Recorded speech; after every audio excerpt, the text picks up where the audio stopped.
Hongu kufa murawo waMwari, asi mamwe mafiro acho anorwadza vasara.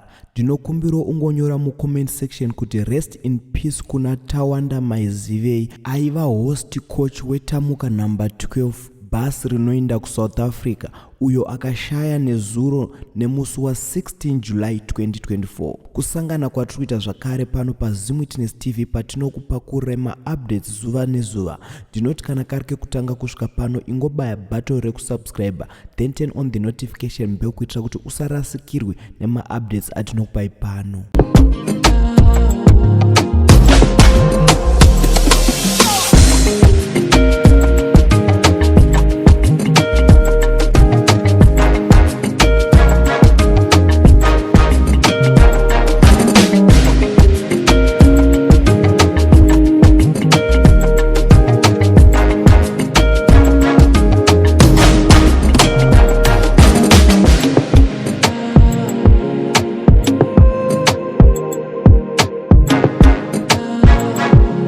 Zvakaoma kugamuchira, asi zorora murugare Tawanda. Shoko riri kufamba riri kuti kuNewtown kuSouth Africa kurengi kune munhu ari kuita basa rekusuplya poison kuti vanhu vafe.